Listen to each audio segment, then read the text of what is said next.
এই কোরআন আপনার জীবনের প্রতিটি পাঠের সমাধান, প্রতিটা সমস্যার সমাধান এই কোরআনে আছে। জোরে বলেন ঠিক কিনা? আমি যদি আরেকটু উদাহরণ দিই তাহলে বুঝে আসবে। আমরা পৃথিবীতে যা কিছু দেখি, যেই আবিষ্কারগুলো দেখে আমাদের চোখগুলো কপালে চলে যায়, আহা কত বড় আবিষ্কার, না জানি কত বড় বুদ্ধিমান ব্যক্তি করেছে। আসলে কচু তার বুদ্ধিতে করে নাই, তার বাপ দাদার জ্ঞানে করে নাই, আমার আল্লাহর কোরআনের জ্ঞানেই করেছে। কথা বলেন ঠিক কিনা? আমি আর আপনি যে ঘড়ি পরি, ঘড়ি, এই ঘড়িটা কোরআনের বাইরে থেকে আবিষ্কার করতে পারে নাই। আমি আয়াত নাম্বার বলে দিচ্ছি, পবিত্র কোরআনুল কারীমের সূরাতুল বাকারার 189 নম্বর আয়াতকে রিসার্চ করে বিজ্ঞানীরা, দার্শনিকরা আমাকে আপনাকে এই ঘড়ি আবিষ্কার করে দিয়েছেন। জোরে বলুন সুবহানাল্লাহ। বাসায় আমরা ফ্রিজ ব্যবহার করছি, মনে করছেন এটা না জানি কোন বিজ্ঞানী আমাদেরকে আবিষ্কার করে দিয়েছেন। আসলে কেউ আবিষ্কার করেছেন ঠিকই, আমার আল্লাহর কোরআনের বাইরে থেকে আবিষ্কার করতে পারেন। যেমন সুবহানাল্লাহ। পবিত্র কোরআনের সূরাতুল বাকারার 259 নম্বর আয়াতকে রিসার্চ করে বিজ্ঞানীরা, দার্শনিকরা, গবেষকরা আমাদেরকে ফ্রিজ আবিষ্কার করে দিয়েছেন। যেমন সুবহানাল্লাহ। এই যে আমার আপনার সামনে লোহা, লোহা দেখে মনে করি আহা কি শক্ত জিনিস, এত শক্তিশালী জিনিস কে বা আবিষ্কার করলো? খোদার কসম করে বলি এই লোহাটাও আমার আল্লাহর কোরআনের বাইরে থেকে আবিষ্কার করতে পারে না। জোরে বলুন আল্লাহু আকবার। পবিত্র কোরআনুল কারীমের অন্যতম একটা সূরা সূরাতুল হাদীদের 25 নম্বর আয়াতকে রিসার্চ করে বিজ্ঞানীরা, দার্শনিকরা এই লোহাকে আবিষ্কার করেছেন। জোরে বলুন সুবহানাল্লাহ। আমরা আকাশে প্লেন উঠতে দেখে অবাক হয়ে যাই, রকেট উঠতে দেখে অবাক হয়ে যাই, আহা এই প্লেন কিভাবে ওড়ে, এই রকেট কিভাবে ওড়ে, এই হেলিকপ্টার কিভাবে ওড়ে। খোদার কসম করে বলছি এটার আবিষ্কারের জ্ঞান, এটার মূলনীতি আমার আল্লাহ সূরা বনী ইসরাঈলের 15 নম্বর পারার প্রথম সূরা বনী ইসরাঈলের প্রথম আয়াতেই বলে দিয়েছেন এই প্লেন এবং রকেট আবিষ্কারের মূলনীতি। সুবহানাল্লাহ।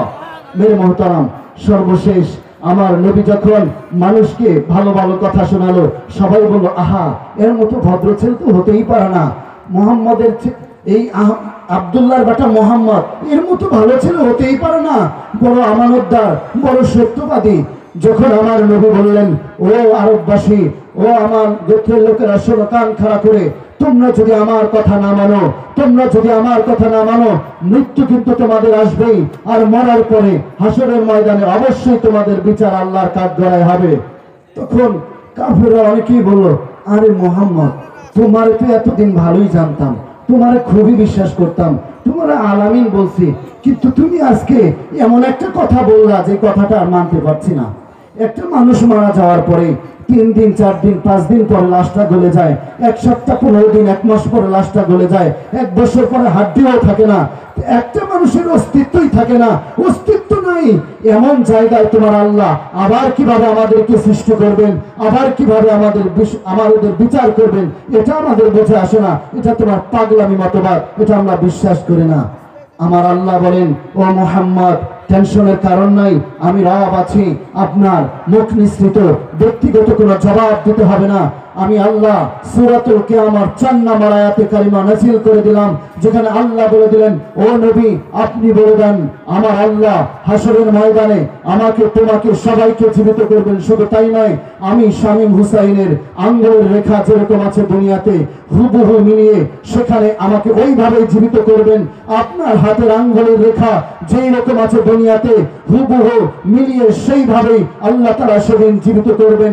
আল্লাহ বলেন বর্তমান দুনিয়ার 800 কোটি মানুষের কত কোটি হাত হতে পারে, কত কোটি আঙ্গুল হতে পারে, সবার সাথে সবারটাই মিল রেখে তারপরে আমার আল্লাহ হাসরের ময়দানে জীবিত করবেন এবং বিচার করবেন। আর বিজ্ঞানীরা এই আয়াত থেকে রিসার্চ করে আবিষ্কার করে ফেললো ফিঙ্গারপ্রিন্ট। মনে করেছেন এই ফিঙ্গারপ্রিন্ট বিজ্ঞানীরা বাপ দাদার জ্ঞান থেকে আবিষ্কার করেছে? মোটেও নয়, আমার আল্লাহর কোরআনের থেকে সূরাতুল কিয়ামার 4 নম্বর আয়াত থেকে। তাহলে সব কিছু সমাধান কোথায় পাওয়া যাচ্ছে? এই কোরআনে। আরো উদাহরণ দিচ্ছি, আমাদের ডাক্তার বাবারা, ডাক্তার সাহেবরা একটা গর্ভবতী মায়ের যখন 6 মাস 7 মাস হয়ে যায় তখন আল্ট্রাসাউন্ড করার পরে বলে দেয় পেটে ছেলে সন্তান আছে না মেয়ে সন্তান আছে। বলে কি বলে না? বলে কি বলে না? আপনারা মনে করেছেন এই ডাক্তার মনে করে চিকিৎসা বিজ্ঞানের বই থেকে জ্ঞান অর্জন করে এই কথা বলছে, মোটেও নয়। আমি বলি এই চিকিৎসা বিজ্ঞানের বইও আবিষ্কার করা হয়েছে এই কোরআন থেকে। এই পবিত্র কোরআনুল কারীমের 30 নম্বর পারা সূরাতুল আলাককে গবেষণা করে চিকিৎসকরা আবিষ্কার করেছে কি কি আলামত থাকলে ছেলে সন্তান হতে পারে, কি কি আলামত থাকলে মেয়ে সন্তান হতে পারে। সুবিস্তারিত আলোচনা আমার আল্লাহ কোরআনুল কারীমের এই 30 নম্বর পারায় সূরাতুল আলাকের মধ্যে করেছেন। জোরে বলেন সুবহানাল্লাহ। সমাধান চাও যদি জীবনে মরণে, ফিরে যাও খুঁজে নাও চোখ রাখো কোরআনে। ঠিক না? আজ যদি আমাদের দেশে কোরআনের আইন বাস্তবায়ন থাকতো তাহলে 90 বছরের বৃদ্ধা 6 বছরের শিশু নারীও আমাদের কাছে আজকে নিরাপদ নয়। যদি কোরআনের আইন বাস্তবায়ন থাকতো আমাদের দেশে কোনো ধর্ষণ হতো না। কথা বলেন ঠিক কিনা?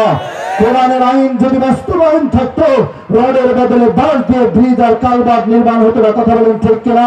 আমাদের দেশে যদি কোরআনের আইন বাস্তবায়ন থাকতো আমাদের দেশে পকেট মারের বিচার হয়, কিন্তু কলমের খোঁচায় যারা লক্ষ কোটি টাকা দুর্নীতি করে তাদের বিচার হয় না। কোরআনের আইন বাস্তবায়ন থাকলে এই দুর্নীতিবাজরাও থাকতে পারতো না। কথা বলেন ঠিক কিনা?